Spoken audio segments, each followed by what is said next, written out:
Take my AirPods out. Good to see everybody. Happy Thursday. Happy Thursday. Happy Thursday. We're back.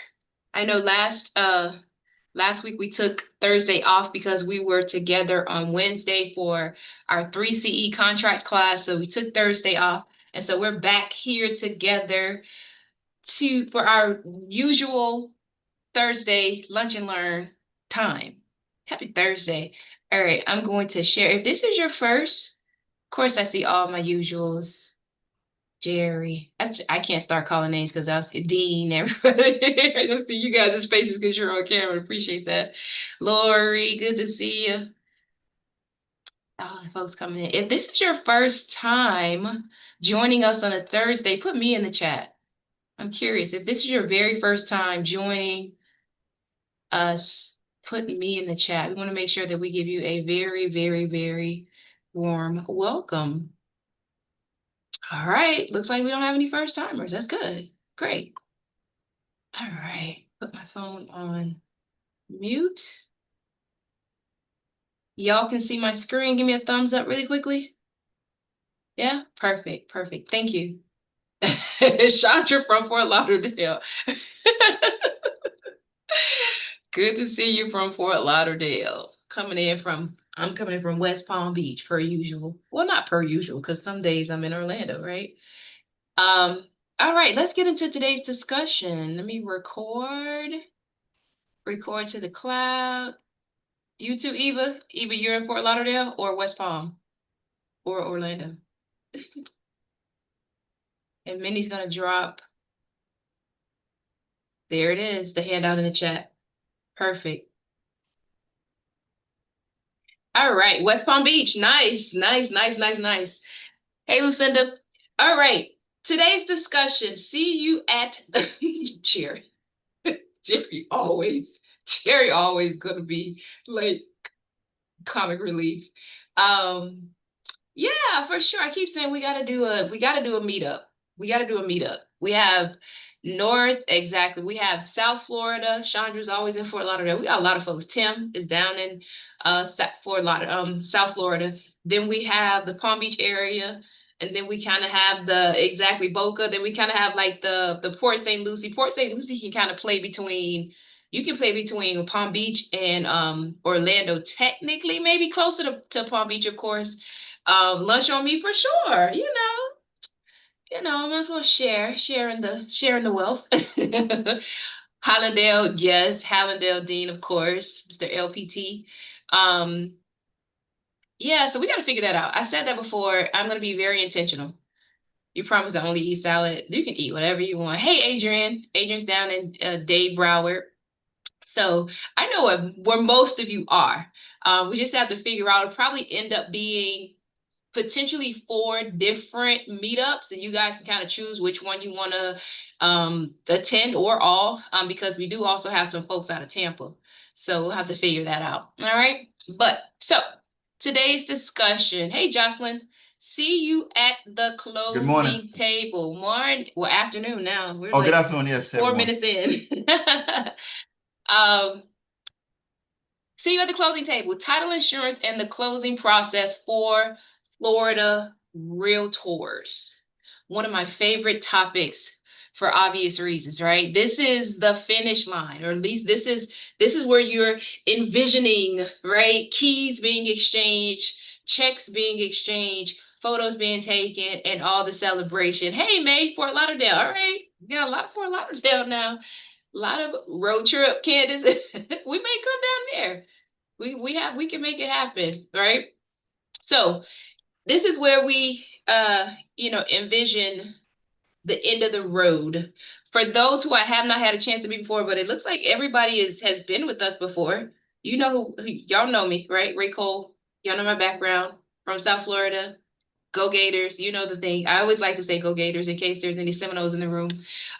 Went to California, came back to Florida, got my LLM from UM in real property development. Oh, our lining is a little bit off. And I'm a proud licensed Florida realtor.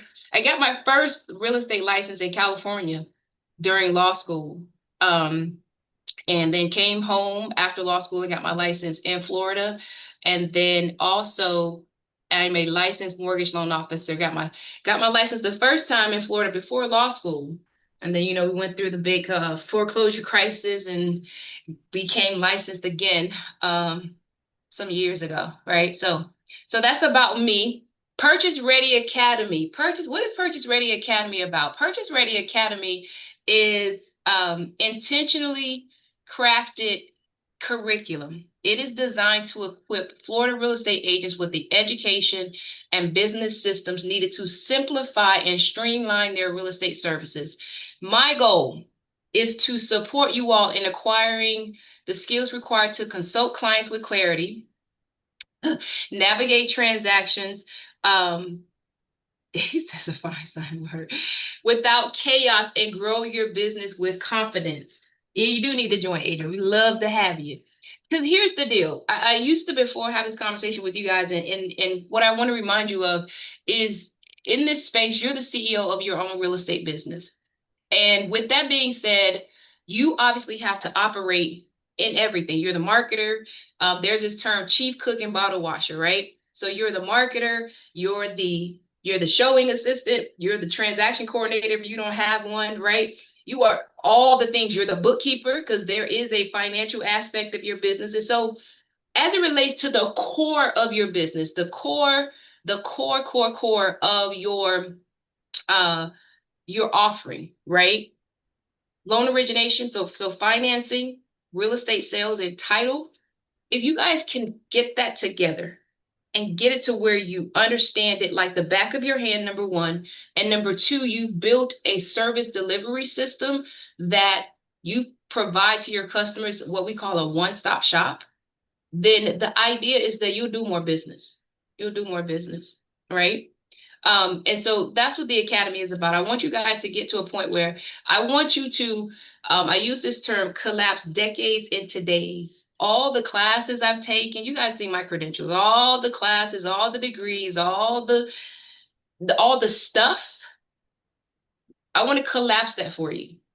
I want to collapse that for you into simple systems that you can deploy into your business so that to the extent possible, you can really have fun in being a real estate professional. All right. So that's what the academy is about. And as we continue to develop the curriculum more and more and more, look forward to your feedback. Look forward to you saying, can we get more of this? This is what's coming up. This is what we're seeing in the market. And we're definitely look forward to provide that to you. All right.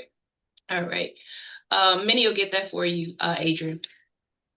So today's discussion, see you at the closing table. So as a general matter, we're going to go through title insurance in the closing process today at a very high level. And so with the way you'll understand it today will be great for you because you'll be able to explain to your customers. Title insurance, settlement services are pretty vague, right? Because people don't buy and sell all the time, but you do, right? And so for you to get what I call working knowledge of the title insurance and closing process will do you wonders because your clients, how many of you get the same questions all the time, right? That's something that's on my whiteboard. You get this, especially with first-time home buyers. They're asking you the same questions over and over and over and over and over. Some questions you probably know the answers to them like the back of your hand. Some they may be new. Again, the idea is for you to get the most commonly asked questions.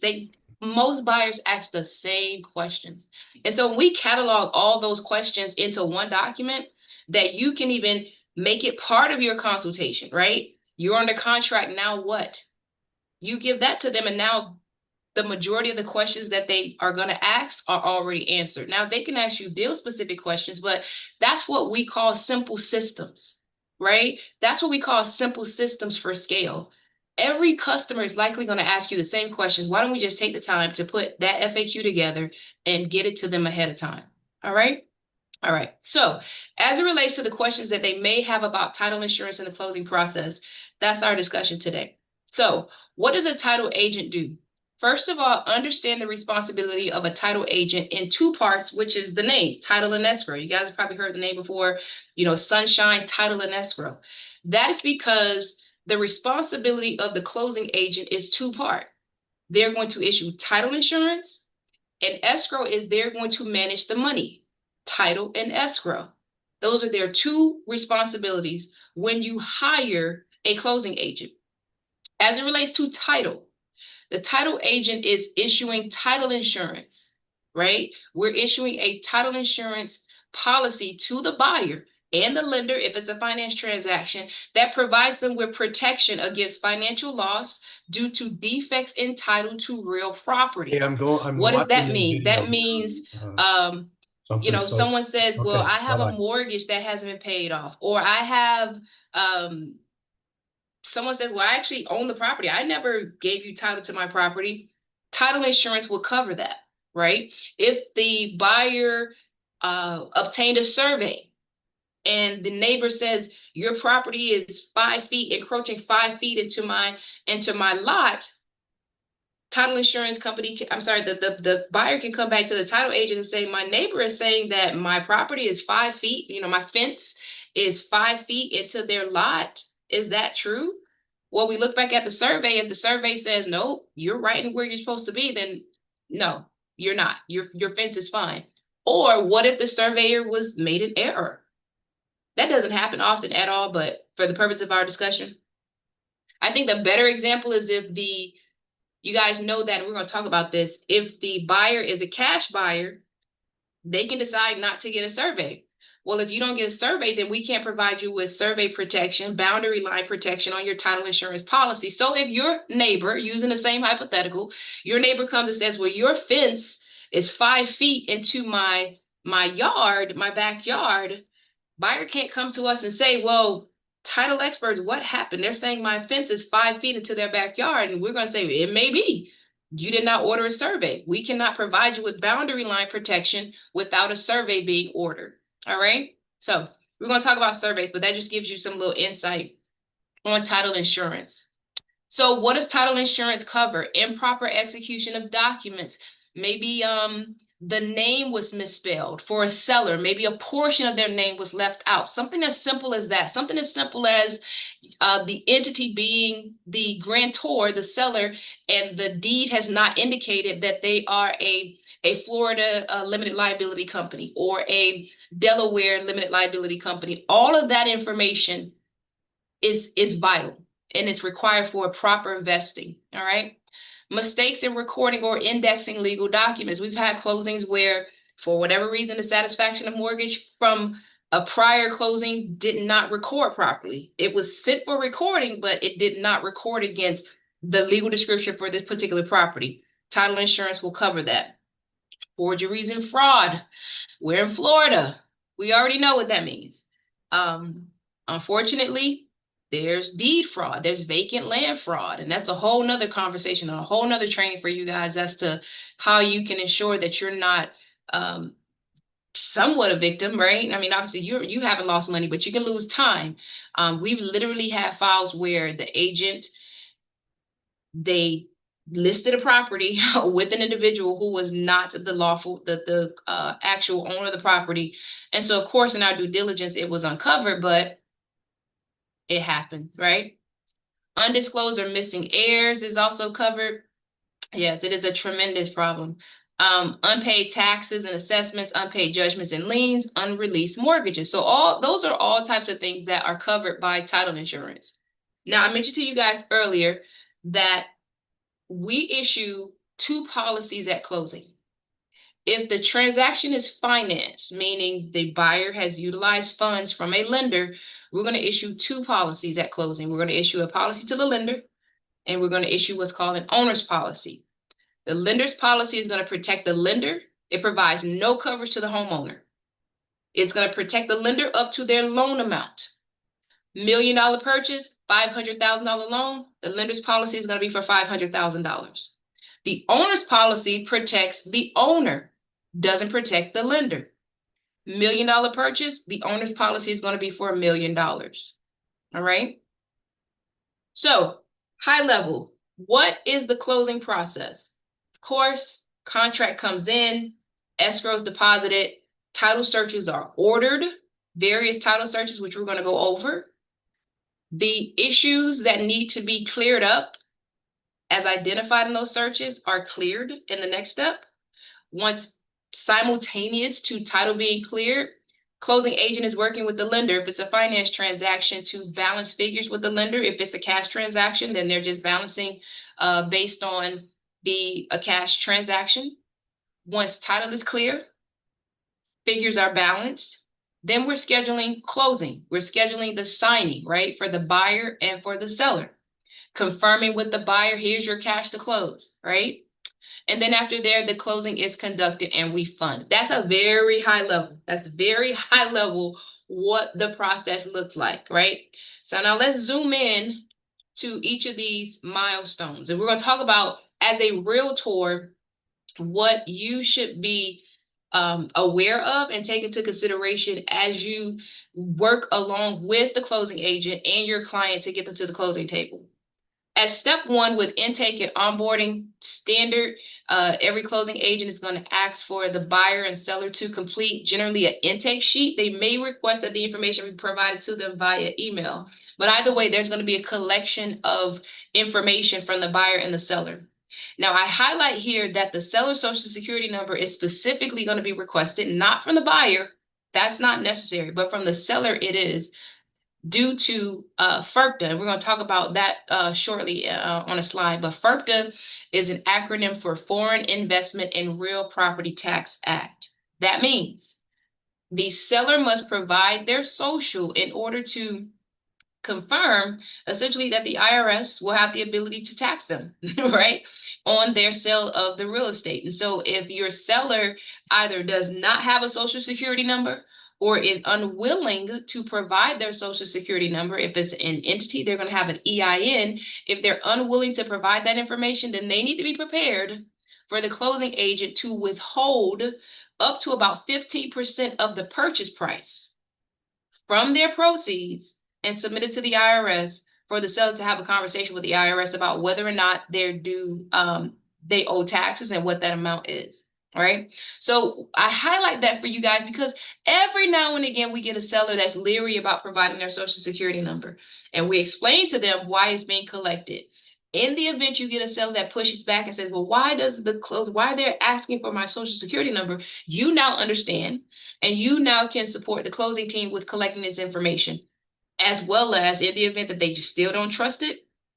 Everybody's aware that the ultimate outcome of not having a social security number or a tax ID number is that up to about 15% of that transaction, unless it's exempt, is going to be sent to the IRS. All right. Now, also with intake and onboarding is collection of your information, right? As a realtor. Along with intake and onboarding is the escrow deposit. Now, as a general matter, an escrow deposit can be made by personal check, cashier's check, or bank wire. However, most closing agents, including title experts, require a bank wire. Here's why. Because unfortunately, you talk about fraud, there have been situations where file has closed and the buyer has put a chargeback or a recall on a personal check. Hasn't happened to us, but it's happened to other closing agents. And so for that reason, you just can't bear that risk, right? And so a bank wire, a buyer should be prepared to make a wire of their escrow deposit. All right. All right. Now, with that being said, guys, do not deliver wire instructions on behalf of the escrow agent. Never. Make sure that the escrow agent receives the buyer's email address so that the wire instructions can be emailed to them directly. The worst case scenario is for someone's email account, the buyer, yours, closing agents, to be hacked, and they're sitting there monitoring the emails, and then the buyer is sent fraudulent wire instructions. We've had situations where the buyer was sent fraudulent wire instructions, but it looked like it was coming from the realtor. So what you want is you want to set a standard operating procedure, an expectation of a standard operating procedure with your customers that you never send wire instructions. So if they get an email from you that is wire instructions, they'll say, well, hold on a second. Jocelyn said he never sends wire instructions. So why am I getting wire instructions from him? Right? So you want to set that expectation. And then lastly, the other expectations that they have is to always call the escrow agent and confirm wire instructions verbally over the phone. They should not be confirmed via text message. They should not be confirmed via email for sure. They should always call and confirm wire instructions because unfortunately, even in 2025, once a wire has gone out, there's virtually no way to retrieve it. Virtually no way to retrieve it. Now, are there situations where they have been? Sure, but those are few and far between. So let's operate from the place of it's not coming back. All right. All right. So we've got intake, we've got escrow deposit in. One other thing I want to say about the escrow deposit, because sometimes folks get a little testy on this, depends upon how contentious the transaction is. I've seen it happen. The two things. One, the closing agent does not have a duty to follow up with the buyer to make their earnest money deposit. What do I mean by that? Let's say escrow deposit is due today. Today is the 14th. They sent out wire instructions yesterday. Buyer didn't make their escrow deposit. They may follow up, but they don't have to. That's not their duty. It's not their duty to ensure that it is sent in. It is their duty to ensure once it is deposited to protect it, and then send out an escrow letter. Right? Um, hey Richard. And the other part of that is buyer has made their escrow deposit. Say they made their escrow deposit on today, the 14th, and pursuant to the contract, the escrow deposit was due today. But for whatever reason, it did not, it's not going to, maybe it's going to post to the account the next day for whatever reason. The buyer had uses a credit union. Or maybe it did post on the 14th, but the title agent or escrow agent doesn't send out the escrow letter until the next day. That's fine, right? That's fine. I've literally seen situations where we're just like, we got an escrow letter today. Like, relax. Did they make their escrow deposit by that date? Sure. Okay, perfect. So they have their escrow deposit in. They have proof that they made their escrow deposit. The escrow letter will go out, right? You do want to confirm that it has gone out, right? As the buyer's agent, you want to make sure it's gone out. Listing agent, of course, you want to make sure that you have an escrow letter. But as long as the escrow deposit has been made, it's not going to be World War X, right? If the escrow letter is not sent at the exact moment. All right. We have so many other things to make sure we are on the same page about. Let's not make the first step of the process contentious. I've literally seen that before, and it's just completely unnecessary. All right. All right. The next big step, searches ordered by the title agent. Here is what's ordered by the title agent. The title agent is going to order, before we get into them, the title agent is going to order the title search so that they can issue a title commitment, the lien search, the estoppel if the property is located in a association managed community, and the survey. Title agent does not order appraisals. Lender orders the appraisal. Of course, title agent does not order inspections. You guys order the inspections along with the buyer, all right? So the only searches that are ordered by title are the title search, whereby the title commitment is prepared, the lien search, the estoppel, and the survey, all right? So let's look at the title commitment. A title search is a review of the property's history of documents recorded in the public records. From that title search, from that collection of documents, the title team is going to provide you with a title commitment.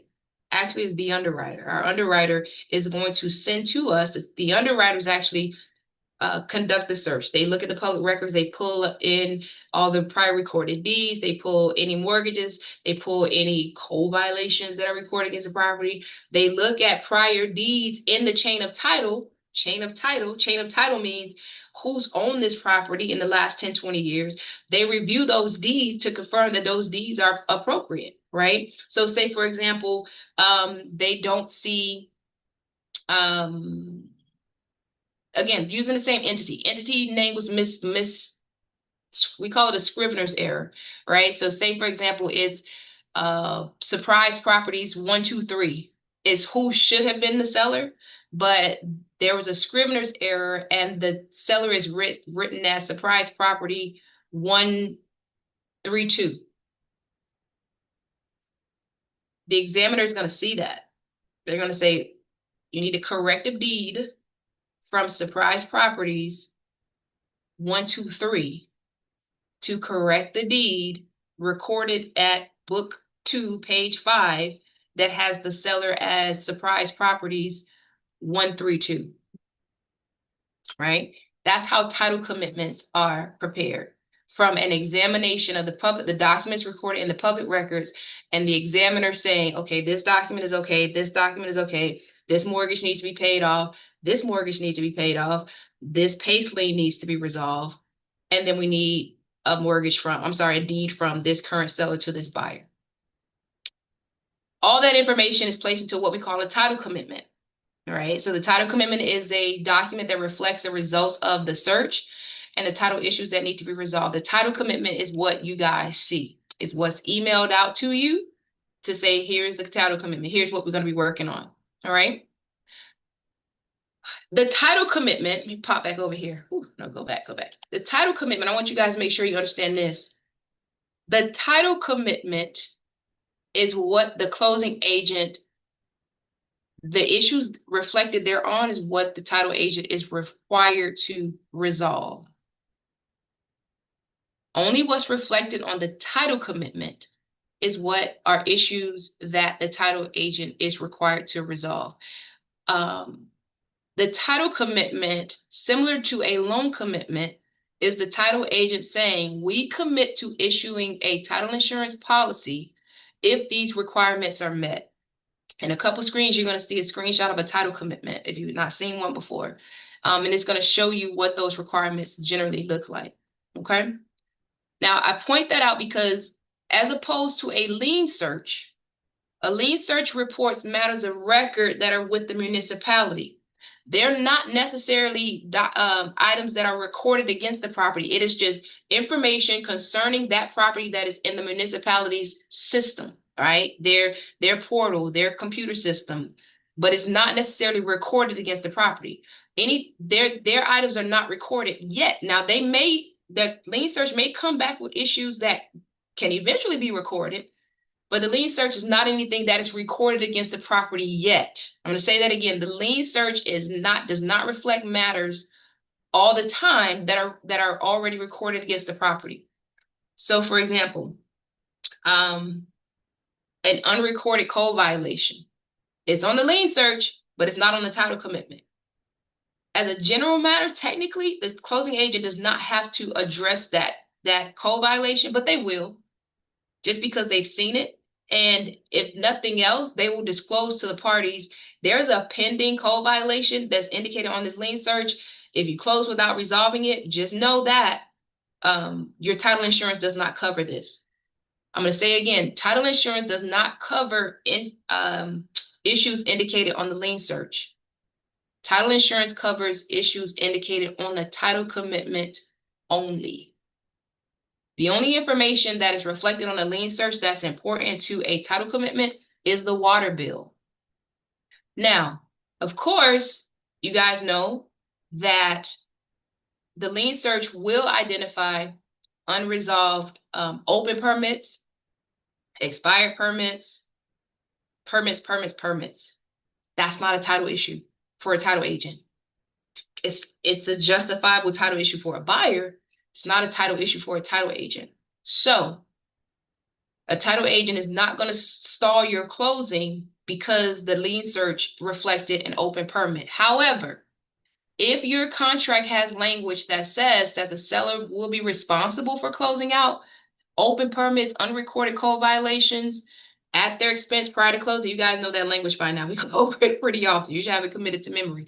If your contract says that, then the closing agent, the closing team will tell you, hey, your lien search does indicate some unresolved permits. You guys gonna get them resolved before you close, or are you gonna waive that condition, that term in your contract? If you're getting it resolved, then we're waiting. All right. All right. Association estoppel. Of course, that again, if the property is located in a association managed community, the association estoppel would provide a ledger of the account, payments due, requirements for association approval, and any existing violations, right? That's what comes with the estoppel.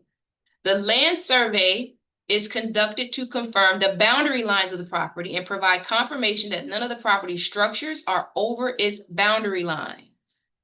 Remember, we talked about that earlier, right? So we get a survey back. The survey says house, pool, the fences, everything sits within its boundary lines. That's what you want the survey to say. So those are the four main searches that the title agent is going to order to issue clear title to the property as relevant. A land survey is not necessary for a condominium, not necessary for a condo. But every other property, it's necessary in order to get what we call a Form 9 endorsement on a title commitment, right?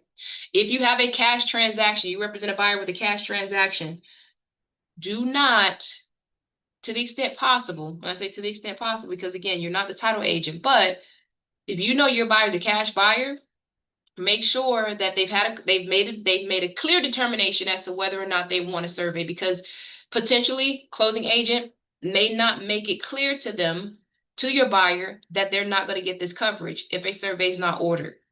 And you guys know how it is. Unfortunately, sometimes buyers, if it's going to save them a couple bucks, they'll say, "Oh, we don't have to do it. Okay, fine."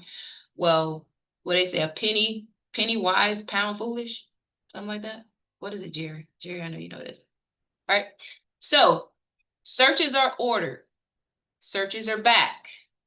Let's clear the issues that are reflected in those searches. Title commitment. This is what the Schedule A of a title commitment looks like. That's the first page beyond the jacket. A title commitment is generally going to have, it's about a 3-page jacket, which is standard language, right? Standard disclosures. Here's what you're going to have coverage for. Here's what you will not have coverage for. Is about the first 3 or 4 pages of the title commitment. Then you jump into Schedule A. Schedule A is going to tell you who's going to be insured by title insurance once we close. So the owner's policy, remember we talked about that. We have John Doe and Jane Doe. And then do we have a lender's policy or the loan policy for Loan Depot? Schedule A is also going to tell us who the current owner is, as reflected on the from the public records. All right, so that's Schedule A. This is B1 requirements. This is one of the more important portions of the title commitment. This is what I told you guys are the issues that the examiner is going to say, okay, title experts, here's what you need to resolve. We need, in order for us to, as you see here in the first line, all of the following requirements must be met to issue title insurance policy at closing. We have standard language 1 through 4, which is saying you need a deed, you need a mortgage. And then look at number 6. We got a mortgage that needs to be paid off. Number 7, we have a PACE loan that needs to be paid off. Number 8, we have a notice of commencement that's likely related to the work that was done on this PACE lien, right? And then number 9, an update, that's a gap search. That's a gap search. That means right before you close, we need you to run another search to make sure that nothing else has been recorded against this property since we completed this initial search. Hopefully, none of you will ever experience a situation where your gap search does not come back clear. Because if it does not come back clear, whatever issues are indicated on that gap search will have to be resolved prior to closing. Now, most often it comes back clear. When it does not come back clear, it doesn't come back clear because there's been some work done on the property, usually a roof. So a notice of commencement sometimes comes back on a gap search. Not often, but again, when something comes back, it's usually that. That has to be resolved. We have to get with whomever the contractor is that recorded the notice of commencement and get a release and termination of the notice of commencement. Again, doesn't happen often, but if you have a situation where you're negotiating especially if you know you've gone under contract and you've determined that the roof needs work. You, the seller has hired a roofer to do work on the property. Expect potentially a notice of commencement. What happens if ooh, that's not good. That's not good. That's not good. You're gonna have an issue. You can't get clear title. You're gonna have to figure out who can, even if the business is out, is no longer in operation, whomever was the owner, you would literally have to track them down. All right, so that they can sign the notice of termination. Now, I'll tell you, we've never had this issue. You generally won't have this issue because a notice of commencement has a natural termination in 12 months. So within a year, it's gonna extinguish on its own. So you essentially will not have a situation where a notice of commencement has been on the property for 5 years. By its terms within the document, it's going to expire in 12 months. So that's a good question, Lori. Right? The lien search. This is an example of a lien search. Taxes. I like this type of lien search because it's green and red. Like green tells you that it's good. Red is showing you here's some items that you need to address. Utilities are generally always going to be on every lien search unless the property has a like well water or a common water source. But utilities are nothing to be afraid of. They're always going to be on there. There's always going to be a water bill, and there's likely always going to be a holdback because water is always accruing. So if I get a water bill today in preparation for a closing on Friday, guess what? That bill is not going to reflect tomorrow, Friday, so on and so forth. So that's the purpose of the holdback. Once the seller sends over a final statement showing that the account has been closed out with a zero balance, then that water holdback will be released to them. Now, the amount of the holdback is generally about 150. However, if that lien search is showing that that seller's water bill usually trends at about $300 a month, now they're probably going to hold back 500 because they need to hold back what's sufficient to cover what would likely be a water bill because the water bill, the potential water lien is the one item on the title commitment that's reflected as a requirement where the information is pulled from the lien search. I'm going to say that again. Ensuring that the water account does not become a lien on the property is the one requirement in the title commitment where the information to satisfy that is pulled from the lien search because we get the water balance from the lien search. All right. This property has a code violation. You see, it says yes. It says that it's open. It has a case number. Now remember, let me see, is this the same property? I can't tell. I don't think so. Remember, I told you that a code violation can be reflected on the lien search, but not reflected on the title commitment because it has not been recorded against the property yet. I would tell you, number one, of course, if you represent a buyer, you already know you're always going to include that language in the additional terms section, right? That any unrecorded code violations, unresolved permits will be resolved by seller at seller's expense prior to closing. 4 elements. Always in your additional terms section. Unless you represent the seller, then you're like, I don't know what you're talking about. All right? All right. Open or expired permits, remember, they're not title issues. So, as I indicated, they will not be resolved unless the contract calls for it. The language that we just talked about. All right. Association estoppel. Here's an example of an association estoppel. What we get from the association estoppel is primarily figures, right? Costs associated with the community, as well as whether HOA approval is required and whether or not there's any violations on the property. So looking at this one really quickly, you see that the account is not in collections. As a matter of fact, they have a $3,450 credit. The seller has it. And the association needs to be advised what's going to happen with this $3,450 credit. Is it going to remain in the account? Or is it going to be dispersed to the seller? The maintenance amount for this property is $1,875 quarterly. The next payment is due July 1st. There's a late fee of $80. If not paid by the 14th, the late fee is going to be applied on the 15th.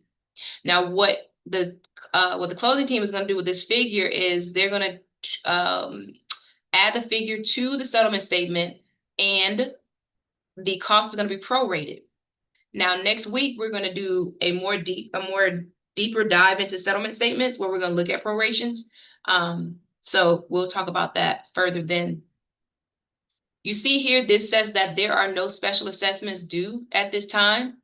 I want to highlight here that this specifically says special assessments because remember in the contracts class, I mentioned to you guys that there's a special assessment section in the purchase and sale contract. The special assessments in the purchase and sale contract are not the same as these special assessments. Remember, the special assessments that are reflected in the purchase and sale contract are for public body special assessments, right? By the city, lighting, roofing, landscaping, versus special assessments that are imposed by an association.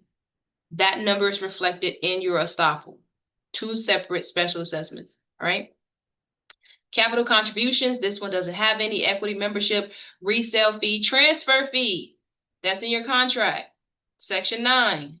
Here's how you know whether or not there's a transfer fee. It's in the estoppel, right? And that's a buyer's expense. Again, dig deeper into that next week. Here are the violations. Clean roof, hedge removal. Clearly they planted something they were not supposed to plant. Replace the mailbox, weed the driveway, and remove debris. These items must be resolved before closing.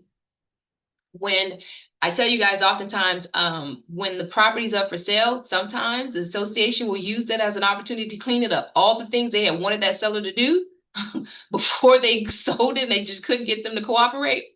You're gonna do it before you get your check, right? So these items, when if you see violations in an estoppel that's shared out to you during closing, know that they're not suggestions, they're requirements.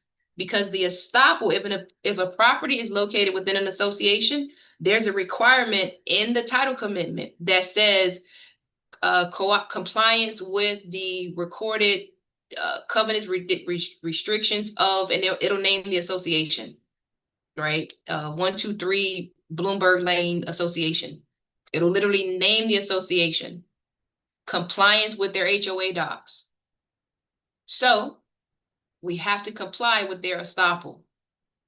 Failure to comply with their estoppel, failure to not ensure that the roof is clean, the hedge is removed, the mailbox is replaced, the driveway has the weeds removed, confirming that the debris has been removed. Failure for the closing agent to do that, they haven't complied, they haven't met that requirement. And there's a blemish on their title insurance, right? So it's like that serious. Land survey, our last search. Pretty self-explanatory. This is what a final land survey looks like.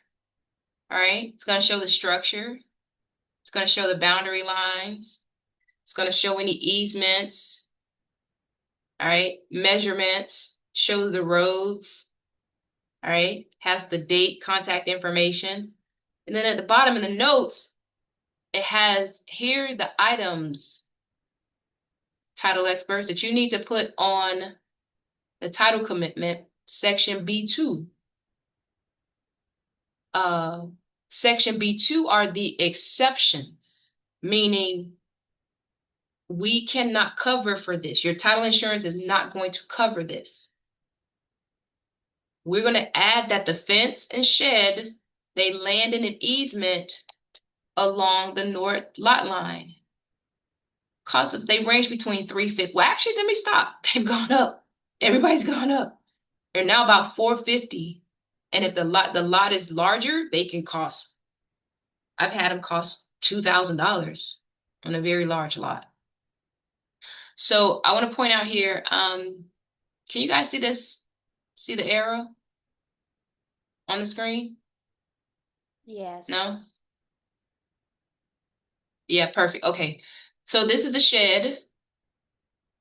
This is the fence that is saying that In these notes, it says fence and shed in the easement along north lot line. Here's the shed, chain link fence, the lot line. So that's what it's pointing out. So this note is going to go in section B2 of the title commitment, letting the buyer know, the buyer and the lender, both of their policies are going to have this exception. We have no, you don't come back to us if the owner of this easement asks you to move this shed and this fence. That's what this is saying. So, practical example, of course, far-fetched, because that's so you guys remember. We send this survey to the lender in a finance transaction where we're working on clearing title. And if the lender is very picky and the lender said, sorry, May, sorry, Chandra, this property has a fence and a shed that is in an easement. We don't want to risk it. What do I mean by that? The lender is a partner with your buyer. And I always tell you guys, it doesn't matter if this is the last property in America. Sorry, Chandra, we can't approve this property.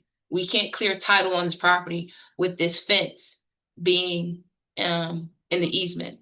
That's how the survey works, right? So the survey goes to the lender during that time period. Um, Most likely didn't get permit. Who knows? Who knows? Who knows? So that's how a survey works for us. All right. Special issues during closing. FERPTA, I mentioned earlier, Foreign Investment in Real Property Tax Act. Where this comes into play, again, if the seller does not have a social or an EIN number, then the way the IRS tax code is written, it is the buyer's responsibility to ensure that a percentage of the gross purchase price, not their net, not the seller's net, the purchase price. If the purchase price is $5 million, even though after paying everybody, the seller only makes 10 grand, the percentage is from the 5 million, not the 10,000. That amount is going to be collected at closing and it's going to go to the IRS, right? Unless there's an exemption, withholding certificate, so on and so forth. So there's like a whole training around that, but that's as a general matter, that's how you should understand that. 1031 exchange, um, under section 1031 of another US tax code, the taxpayer, generally the seller, they can defer recognition of their capital gains by exchanging. Basically, they call it an exchange, but they're purchasing another like-kind property with the proceeds from a sale. Now, what's important here with an exchange is the proceeds from their sale can never hit their account. If your customer is indicating to you that they're looking to conduct a 1031 exchange, that process needs to be started from before you even go into contract. Because you want to have already identified who that third party exchanger is going to be that is going to receive those funds on behalf of the buyer from the closing team and facilitate the funds being delivered to the next closing agent for their purchase. Again, if your customer is mentioning 1031 exchange, that's not something to start discussing after you're under contract because you're going to need to identify an exchanger. That exchanger is going to communicate. They're going to be a part of the closing process, receiving documents, sending documents for signature, so on and so forth. All right. Open permits, we talked about this. Open, expired permits, unrecorded code violations are not title issues because they are not reflected on the title commitment. The seller will not be required to resolve open or expired permits unless the terms of the parties' agreements calls for it. This is the language. All right, screenshot it. I do believe it's in your handout. Hey, drop the handout in the chat mini again because we had a lot of people that came in after you dropped it at the beginning. Sorry, guys. Handout is in the chat. All right. So this is the additional terms language to be added to your contract if you guys agree to these terms. I see you at school. We have a question and answer session at the end. You can ask your question. All right. Escrow holdbacks. These can be utilized to address pending matters, no problem. That can be, I should bold that can be resolved post closing. If an escrow holdback is agreed to, you want to be sure that the terms are clear on how and when the funds held will be released. Every situation is not an escrow holdback um, worthy or allow situation. So, for example, uh, let's say a code violation that has not been cured, and we know that fines are still accruing every day. No, we can't hold that back. No, because who knows when you're going to cure it? And we even if we hold back 50,000, if you never cure the code violation, we at Houston, we have a problem, right?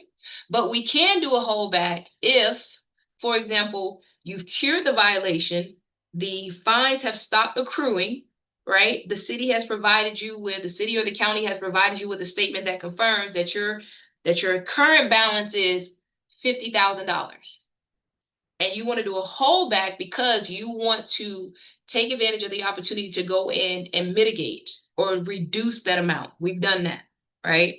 So the seller has cured the violation, the fines are not still accruing. We have a number. We withhold that number, and we provide the seller X number of days, however many days, not however many, because it's not going to be more than about 2 weeks per se, for them to go in before generally a magistrate and request that that amount be reduced. All right. All right. Spousal joinder on mortgage. Due to Florida's homestead interest afforded to spouses in Florida, a spouse, even if they're not on the debt, must execute a mortgage. Husband and wife, even if the wife is the only one that's on the loan, husband must execute the mortgage as well so that his homestead interest has a lien against it by virtue of the mortgage. Similarly, probably have it on the next slide. Selling a property. The spouse, even if the wife purchased the property as a single woman, husband was not on the deed. If wife got married in between purchasing and now selling, and that is her homestead property, her spouse is going to require the spouse is going to be required to execute the deed, right? That's because of this homestead interest that we have in Florida. So what does that mean? How does this, what's, unfortunately, where this executing the mortgage presents an issue, and even the deed sometimes. If a buyer presents to you and they say, oh, I'm separated, that's not a legal status in Florida. You're either married or single. And if you are neither one of those two, if you're not single, then if you're married, your spouse has to execute the mortgage. Fortunately, we've had situations where, they were working on the official divorce, but they were not divorced as yet. So what I would say, I wouldn't necessarily, if you know a buyer presents with that issue, definitely get them on the phone with your lending partner, number one. And then number two, get them on the phone with your attorney, your real estate attorney, so that a conversation can be had to determine how far off the official divorce is, and how that can be worked through. But don't just go over it like a speed bump, because that's an issue, right? If they're married or not divorced as yet. Seller mail away versus remote online notarization. Here's what I need you to know. Um, Remote online notarization, also called RON, that's not FaceTime. That's not just, oh, can't we just do FaceTime? No, no, no, no, no, no, no. That is a secure portal that the parties will have to log into.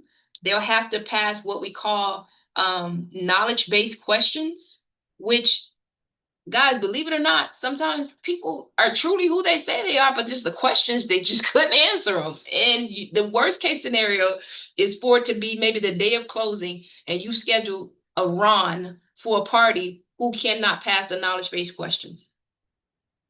Or they're not technologically savvy enough to meet the requirements to conduct a run. So for that reason, a mobile notary, or even a seller mail away are ideal, right? Um, Mobile notary is even best. Power of attorney, here's what you need to know about this. Due to underwriter scrutiny and potential for legal challenge of a power of attorney, it is always ideal for the signer to sign the critical closing documents personally.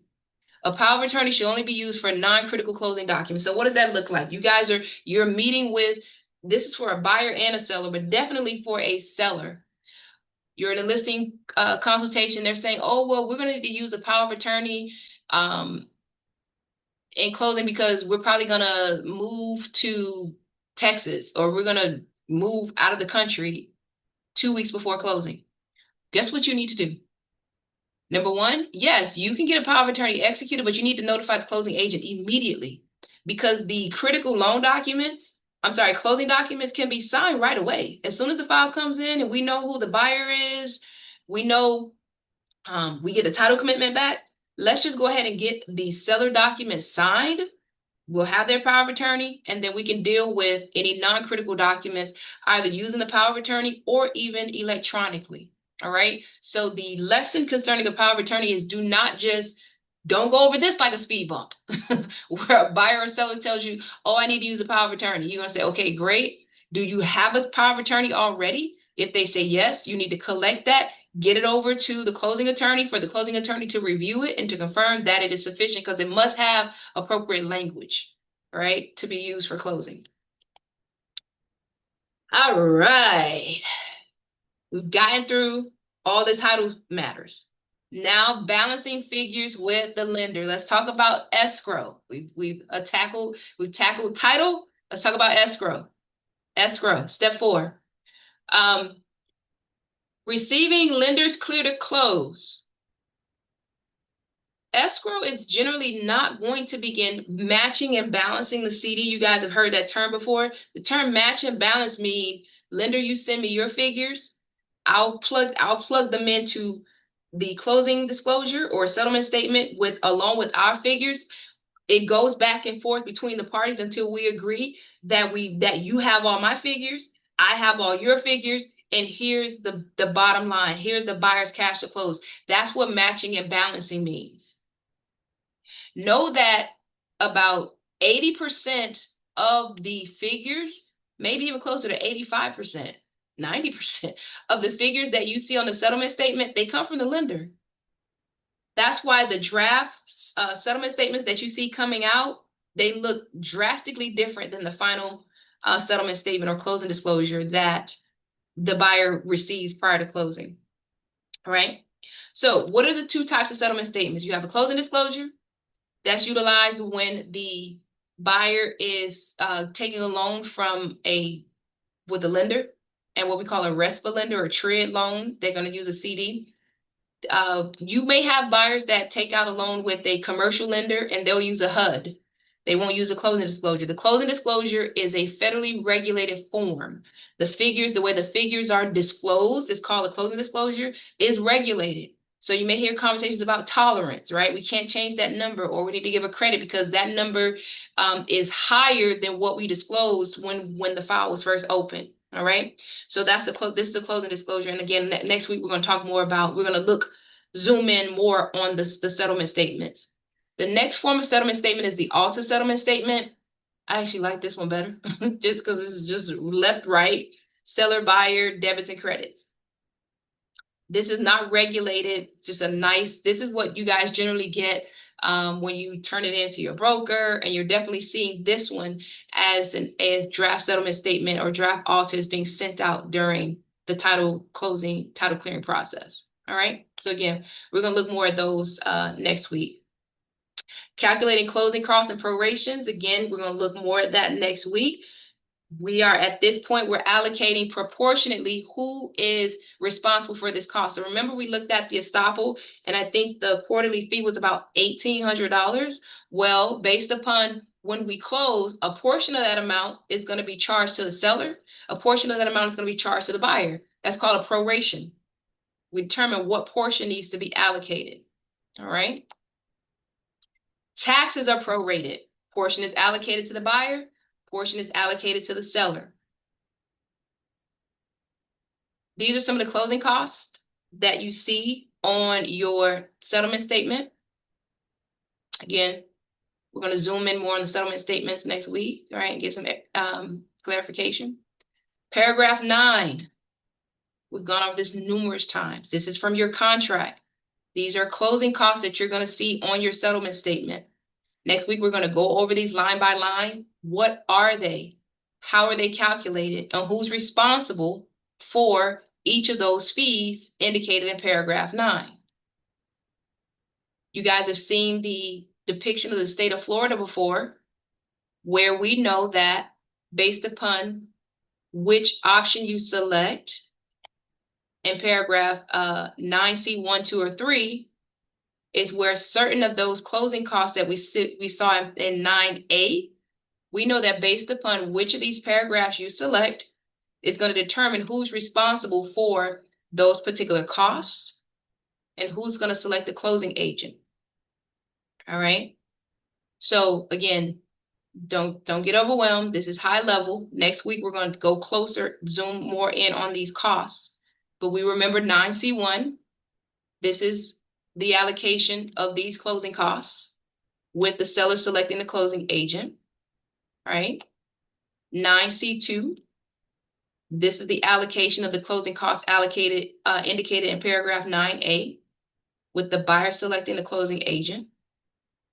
And if you select paragraph 9C3, this is the allocation of the closing costs that are reflected in paragraph 9A with the buyer selecting the closing agent. All right. Now, 2 weeks from now, we're going to go over how to use a closing cost calculator so that when you are at listing appointment, buyer consultation, you'll be able to run some quick numbers, right? Using closing cost calculator. Now, finally, after we've added all the figures, matched and balanced with the lender, review the settlement statement, guys. Now, reviewing the settlement statement is even more important now. It was always important, but it's definitely important now because of what?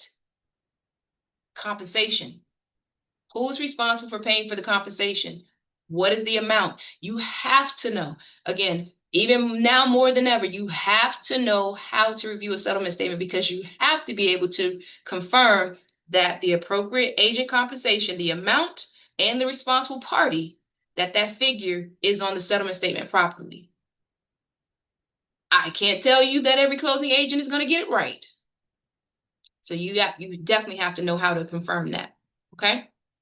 Now, many of you, hopefully, you have the ability to obtain from your broker disbursement instructions or disbursement authorizations. Get that, please, so that you can be paid at closing. All right. Show you the money, right? Get that and then submit your wire instructions. I mean, I don't know about anybody else, but we love send wires. Like, if we could wire everything, we are wiring everything. So get a disbursement authorization, get your wire instructions together, send them to the closing team in preparation for closing so that you can be paid at closing just like everybody else, right? All right. Scheduling closing and the buyer sending their cash to close. Now, going back to lender clear to close, we have, you guys have, those of you worked with before, you know that we have a 48-hour, 2 business day requirement for a finance transaction for the lender to get a clear to close and send a closing package. Here's why. Because the, one second.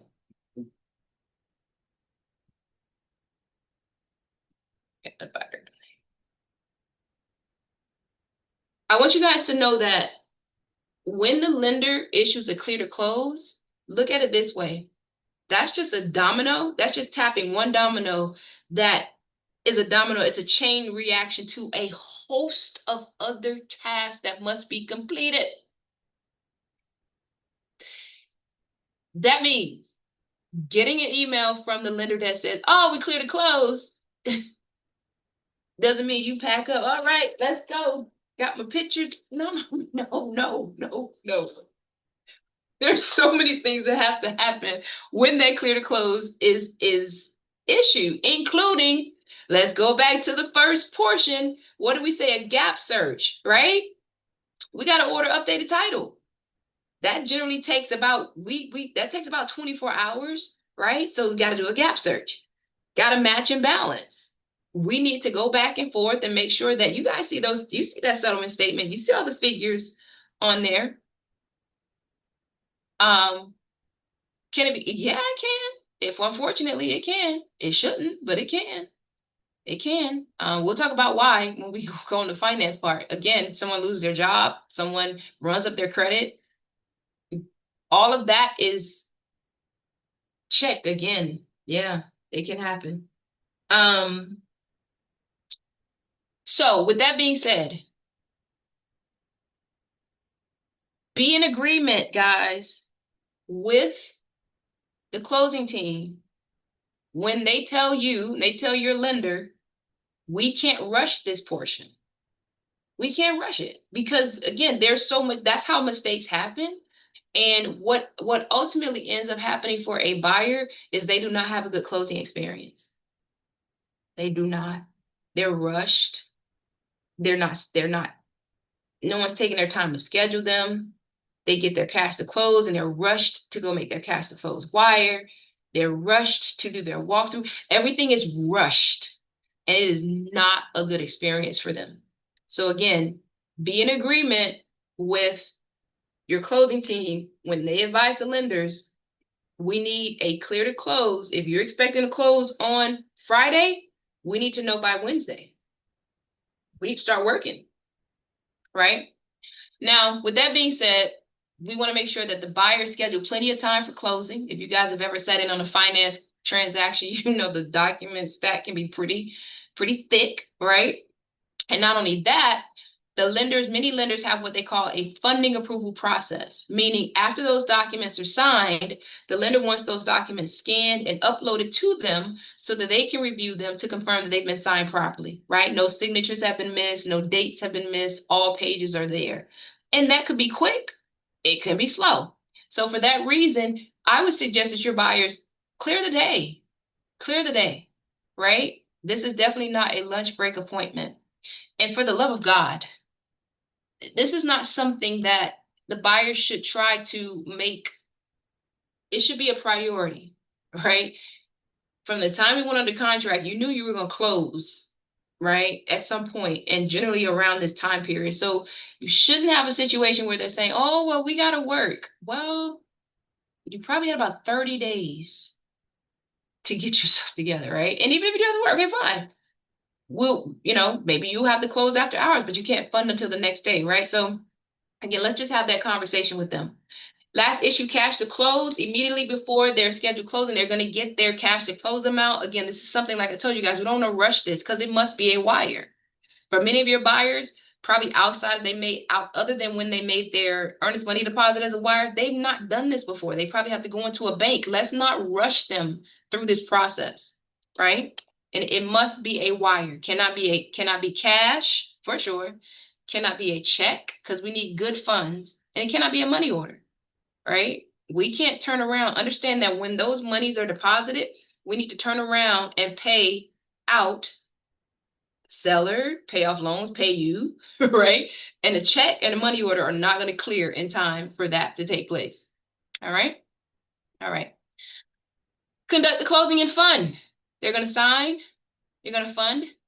Note that most closing agents, they're going to have a cutoff time for same day funding because wires have a cutoff time. You cannot, um, some wire cutoff times are earlier than others, but as a general matter, probably the latest you'll see is 5 o'clock. So if your closing is not completed, everything done, clean and set up by a good amount of time before 5, don't expect to fund the same day. Now, with that being said, this came up in the contracts class. That does not mean that um the sellers can withhold the key. So we can fund, we can press the button to release the funds, but wires are cut off at 5 o'clock. So that doesn't mean, and the seller chose a wire. If you are okay with a check, you can get a check today. So technically, you got your funds today. You guys picking up what I'm putting down? So to receive a wire, then it needs to be by sufficient time and before the 5 o'clock cutoff. If everyone's getting checks, then we can hang out. Right? All right. Closing day. You've made it. You've made it. Of course, come prepared to celebrate. Come prepared to take all your pictures, right? All the things to ensure that you celebrate this momentous occasion for both your buyers and your sellers. All right? All right. We got through that. Just 11 minutes over. I saw two questions in the chat. I'm going to answer those. And then anyone else has any questions, you can raise your hand. So I saw, oh, okay, go ahead, Shaquila. You said you have an extended question if you want to come off mute. Yes. So my question is, I have a client who wants, so her dad passed away, and the wife wants to give her the land to sell. When I did the I'm research on sorry, the say that again. The land, wife wants to the wife wants to give her daughter the land to sell. The land is currently still in the deceased father's name. So I wanted to know, how do I go about that? probate. Probate. Mm. That's a good question. So any property that is held that's still in the name of an individual that has passed away, um, that needs to be probated to be transferred to someone else. Unless, for example, the title to the property was held by Jane Doe and John Doe as joint tenants with right of survivorship, then title to the property will automatically transfer. All the interest in the property will automatically transfer to the other individual once the death certificate is recorded. Outside of that, or maybe a ladybird deed. Ladybird deed is where title to a property is held in whomever's name, and we call it a remainder man, remainder to Michael, right? So when I don't know, use your name, Jerry. I was gonna say your name. So when John Doe passes away, then the remainder, title to the property, we call it remainder, will automatically transfer to the other individual. But outside of that, and a couple other mechanisms, if title is held by an individual who has passed away, you're gonna have to probate. Period. Okay, thank you. Question, is probate something that just automatically happens, or the No, no. okay. What does automatically happen is the creation of this legal entity called an estate, right? So all of a sudden, as soon as John Doe passes away, the legal what do we call it, mechanism is we now call anything associated with John, any interest he has in property, cash, assets, it belongs to the estate of John Doe. So now probate is a process whereby we go into the court, make file legal motions, appoint various parties, and we say, okay, we need to administer the estate of John Doe. In administering the estate of John Doe, we now determine all these assets that he owned, who do they now need to be transferred to? Who are his beneficiaries? And that's not a quick process. Okay, thank you. Very good question. Rochelle. Oh my gosh. Okay, so I'm glad you have this question up here, Rochelle. I've seen this and my heart, I'll be honest with you. I'm not a fan. I am not a fan of, unless it's business relationship, I am not a fan of non-married parties taking title to property together for this reason. Right? I can't believe she did that. I'm not a fan. But the remedy is a forced sale. So you can definitely have them reach out to me. I don't personally litigate, but I do have an attorney that I work with that I refer litigation to, and we just did one of those a few months ago. Okay. Forced sale. Thanks. Thanks. Not a problem. Um, Natalia, the recording will be the recording in the handout, art in the community. Closing where it could not be because of 25 cent. We're throwing change. Oh my gosh, who is that? Candace, how could they not find 25 cent? Do I handle probate? No, ma'am, Adrian. But I have a oh, thanks, Wilming. Love you more. All right. So we have not had a chance to work with you. Contact information for title experts. We close all of Florida. I would get the question all the time, where's your office? Well, we have office everywhere, but we close out of Florida. So our contact information is there. We look forward to working with those of you who we have not had a chance to work with before. Um, Next week, remember, we are going to show me the money, Jerry. We're going to go over closing costs and how to review settlement statements at closing. And then the following week, we are going to review seller net sheets, how to use the closing cost calculator. Jackie, hey Jackie, you made it. Can you explain the reasoning behind putting a spouse on the deed even when they were not involved with the original purchase? They just want to make it clear that so what that will do, for example, using the same probate example, if I'm married, I own a property prior to marriage. I pass away, my husband's not on title. The probate process will likely ultimately result in him taking title to the property once probate is administered. But if I go ahead and put him on title as joint tenants with right of survivorship, I don't even have to go through probate. Does that make sense? You avoid probate. So that would be a reason to put um the husband on title. Auction transactions, yep. Tim, Jocelyn, Michael, you guys go ahead. Whoever wants to come off mute first, ask your questions. Uh, Okay. My question is, you mentioned probate, right? If the person leave a will, do they still have to go to probate? yes, very good question. So I'm gonna tell you guys the difference between a will and a trust. Look at a will as instructions of here's how I want you to um, address my assets at my once I pass away versus a trust. A trust is taking that action already. I've already placed assets into an entity for my family or friends or whomever to have access to after I pass away. Does that make sense? So Yes. a will is instructions. A trust, it's already done.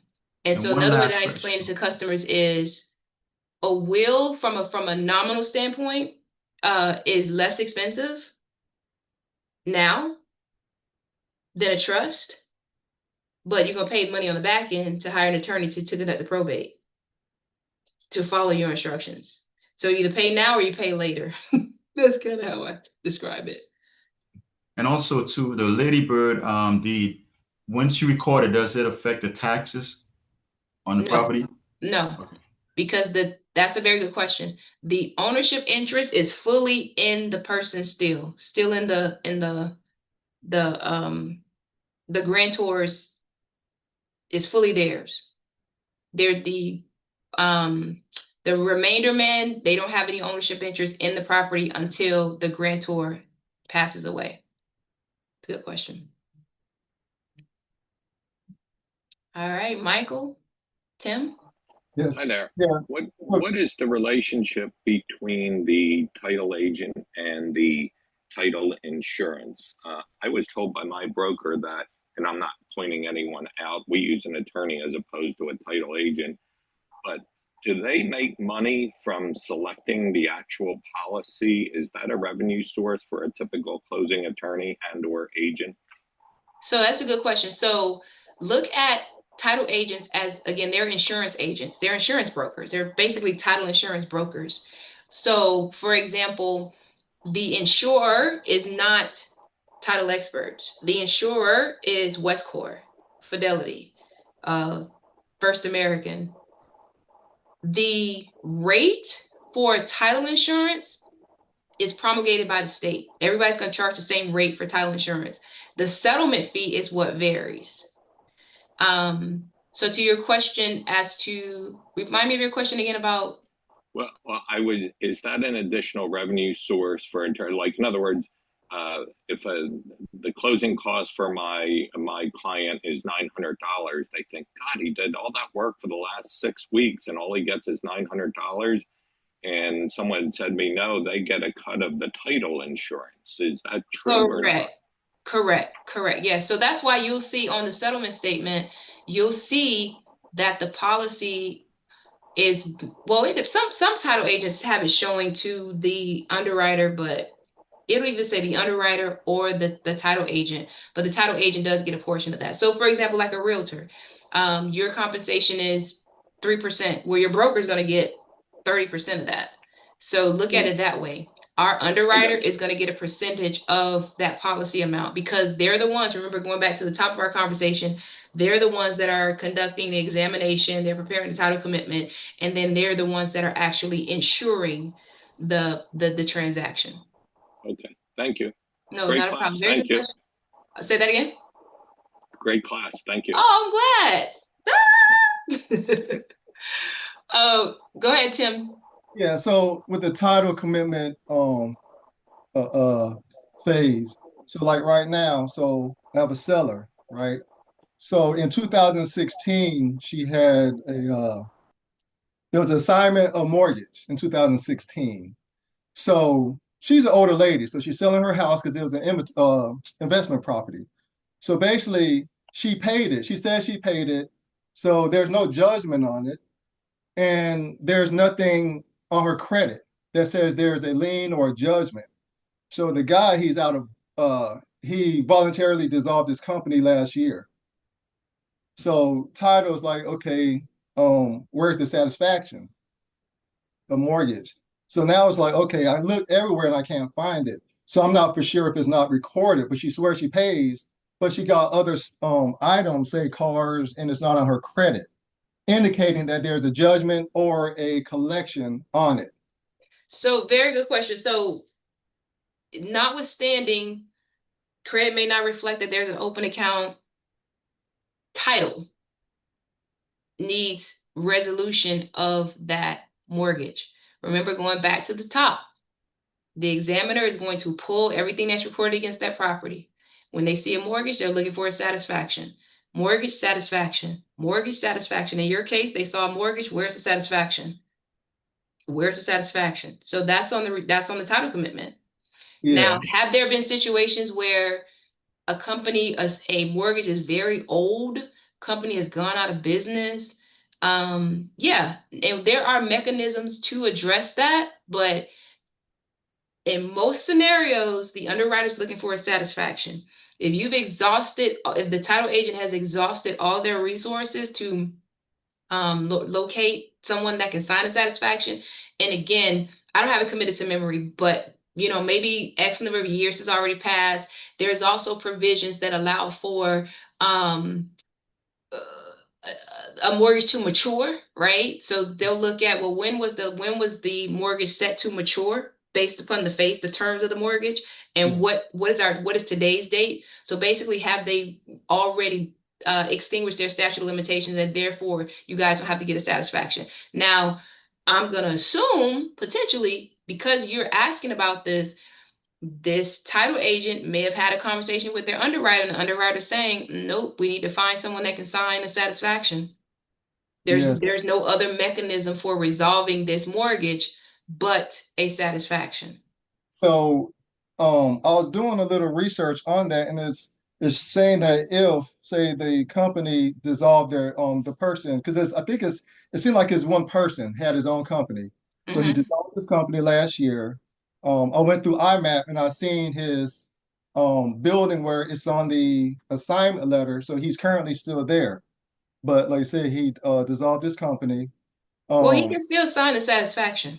okay, okay. Now a letter has to be sent to him to sign it, or like does he have to go to the courthouse? No. The closing agent will send him a satisfaction. Either he will prepare the satisfaction himself, which he Okay. should have done once he was paid off, or the closing agent will send him a satisfaction to be executed and returned to them so that they can clear title. Yes. And so worst case scenario from what I was reading or researching, say can't contact them, it's not on her credit, it's not showing any judgment or anything. I was reading something about a sworn affidavit that she paid because, like, say she can't find her paperwork and she paid. The title agent will tell you what your options are. You Mm. don't even need to research this. That's what they're paid for. The title agent will tell you what your options are. Yeah, because well, when I talked to the title agent last week, she was kind of because she had like a lot of clothes and she needed to speak to me about that, and she was stressing out about that, and I'm like, well, Yeah, whatever. that's unfortunate. That's why service, you get what you get. Yep, Yeah. yep. Uh, Not a problem. Last question I see here from Jackie by Did Ladybird. D to avoid the cost of trust. Would the Ladybird hurt my grantees after my death? Nope. Will they have to go to probate to own the house outright after my death? Nope. That's the purpose of the Ladybird. What happens to the mortgages on the property? They remain on the property until they are paid off. Just because you change title to as far as the owner, it does not extinguish mortgages that were recorded against the property. All right. 1031 exchange, Charmaine. I am not an expert on that. I do have a question. Go ahead, Candace. The to follow up what you just stated, does that apply also if two people are on a mortgage and it's like a down payment assistance mortgage, but due to the death now they have to update the title, and if they change the name, does that change the mortgage That's a terms? good Do they have to? question. So, You get what I'm saying? it depends on the terms of the DPA loan. So Okay. Kansas's question is obviously DPA has many, I don't say many, well some, don't say some. Some DPA programs have a what we call an acceleration or due on sale clause if title to the property is changed, right? And so her Candace's question is, so what happens if we have a owner who has a DPA loan still active or on the property and title changes by virtue of probate, will they have to pay off the DPA loan? It depends on the terms of the DPA loan. I would think they wouldn't require it, but they might. Um, so yeah, the last question from Charmaine. For 1031 exchange, if a married couple sells a home for 400,000 and moves out of state, would they qualify for tax deferment or would it be required to? Again, with 1030, I would tell you that as a general matter, 1031 exchange likely has nothing to do with where they live, where they reside, right? 1031 exchange is a mechanism that allows you to what I call kick the bucket on paying taxes on your gains, right? So I sell a property, but I don't have to pay tax on my capital gains because I purchased another property and I just purchased and I keep doing that. Now, ultimately, when I sell and I receive the proceeds from that sale, at that point, I'll have to pay taxes on the gain, right? All right, y'all, this turned into an hour and a half. Last question. One more question you said?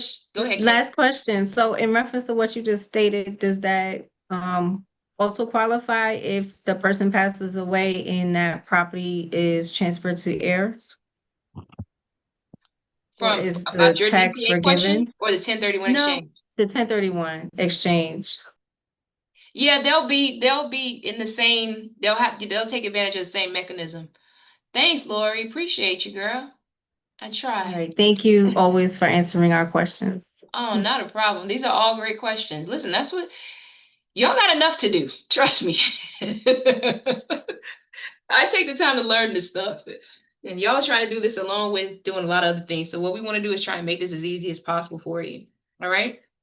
All right.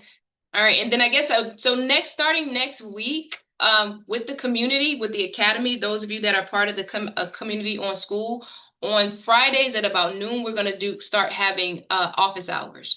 Right. So any questions related to either what we went over on Thursday, a deal that's pending, something that's just whatever, right? We're going to start having office hours on Fridays, so Thursday, on Fridays at 12. All right. So not required, but again, those of you who are part of the community, um, be prepared to join us. All right. Thanks, Charmaine. All right, guys, gone. I got a closing to attend. Peace out.